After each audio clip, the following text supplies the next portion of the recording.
இன்று பிப்ரவரி மாதம் 19ஆம் தேதி 2024 திருப்பலி வாசகங்கள்.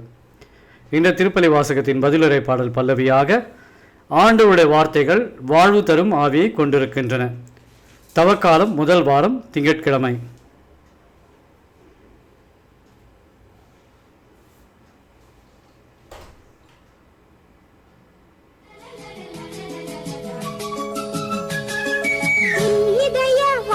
தேடி வருகின்றேன், என் இதயம் உரைய எண்ணில் வாருமே. நீ இல்லையே நான் இல்லையே, நீ இல்லையே நான் இல்லையே, நான் வாட என் உள்ளம் வா. உன் இதய வாசல் தேடி வருகின்றேன்.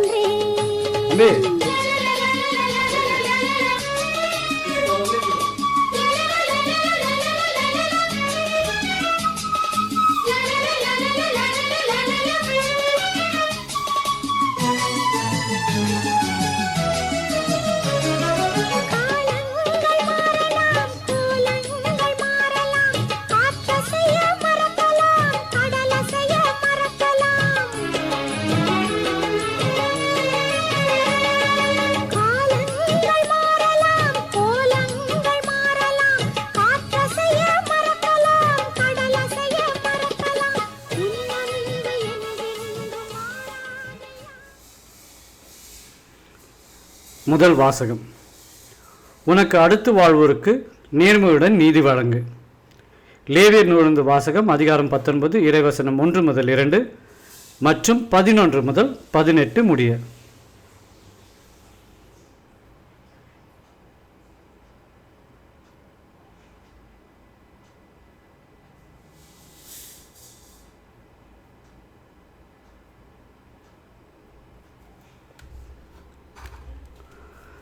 ஆண்டவர் மோசேயிடம் கூறியது. நீ இஸ்ராயல் மக்களிடம் கூற வேண்டியது, தூயோராய் இருங்கள், ஏனெனில் உங்கள் கடவுளும் ஆண்டவருமாகிய நான் தூயவர். களவு செய்யாமலும் பொய் சொல்லாமலும் ஒருவரை ஒருவர் வஞ்சியாமலும் என் பெயரால் பொய்யானையிட்டு உங்கள் கடவுளின் பெயருக்கு இழுக்கு ஏற்படுத்தாமலும் இருங்கள். நான் ஆண்டவர். அடுத்திருப்பவரை ஒடுக்கவோ அவருக்குரியதை கொள்ளையிடவோ வேண்டாம். வேலையாளின் கூலி விடியும் வரை உன்னிடம் இருத்தல் ஆகாது. காது கேளாதோரை சபிக்காதே, பார்வையற்றோரை இடரச் செய்யாதே. உன் கடவுளுக்கு அஞ்சி நட, நான் ஆண்டவர். தீர்ப்பிடுகையில் அநீதி இழைக்காதே. சிறியோர் பெரியோர் என முகம் பாராது உனக்கு அடுத்து வாழ்வோருக்கு நேர்மையுடன் நீதி வழங்கு. உன் இனத்தாருக்குள் புறங்கூறி திரியாதே.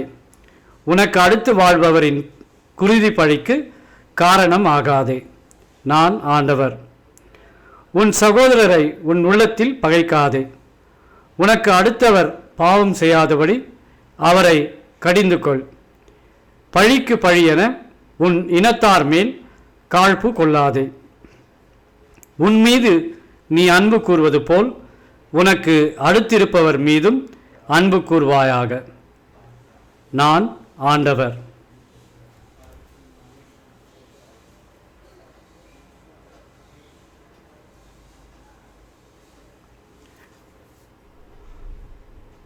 ஆண்டவரின் அருள்வாக்கு.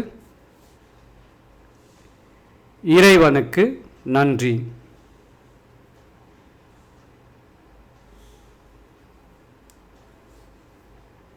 பதிலுரை பாடல். ஆண்டவரின் திருச்சட்டம் நிறைவானது, அது புத்துயிர் அளிக்கின்றது. ஆண்டவரின் ஒழுங்குமுறை நம்பத்தக்கது, எளியவருக்கு அது ஞானம் அளிக்கின்றது.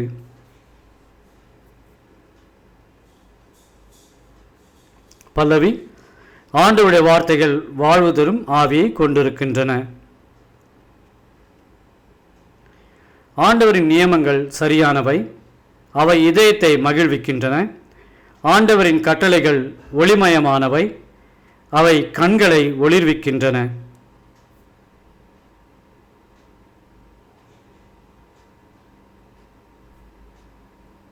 ஆண்டவருடைய வார்த்தைகள் வாழ்வு தரும் ஆவியை கொண்டிருக்கின்றன.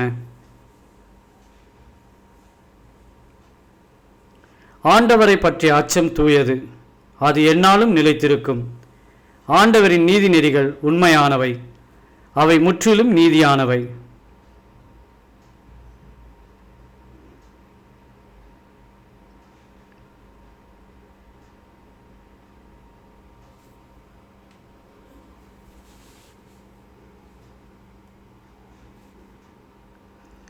என் கற்பாரையும் மீட்பருமான ஆண்டவரை, என் வாயின் சொற்கள் உமக்கு ஏற்றவையாய் இருக்கட்டும்.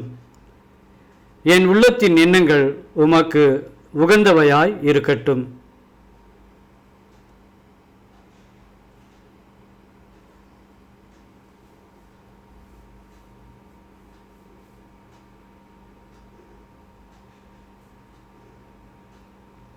நற்செய்திக்கு முன் வாழ்த்தொலி.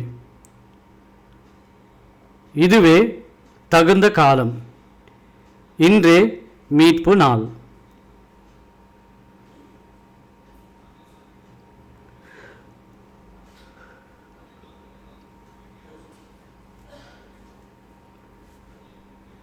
நற்செய்தி வாசகம்.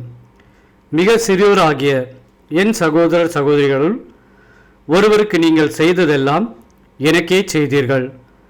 மத்தேயு எழுதிய தூய நற்செய்தியிலிருந்து வாசகம், அதிகாரம் 25, இறைவசனம் 31 முதல் 46 முடிய.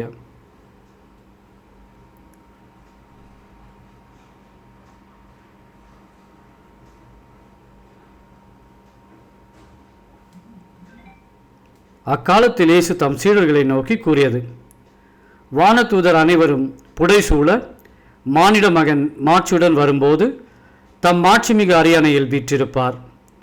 எல்லா மக்களினத்தாரும் அவர் முன்னிலையில் ஒன்று கூட்டப்படுவர்.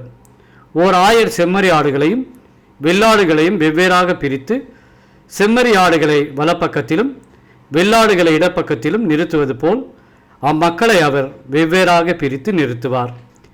பின்பு அரியணையில் வீற்றிருக்கும் அரசர் தம் வலப்பக்கத்தில் உள்ளோரை பார்த்து, என் தந்தையிடமிருந்து ஆசி பெற்றவர்களே, வாருங்கள். உலகம் தோன்றியது முதல் உங்களுக்காக ஏற்பாடு செய்யப்பட்டிருக்கும் ஆட்சியை உரிமை பேராக பெற்றுக்கொள்ளுங்கள். ஏனெனில் நான் பசியாயிருந்தேன், நீங்கள் உணவு கொடுத்தீர்கள். தாகமாயிருந்தேன், என் தாகத்தை தணித்தீர்கள்.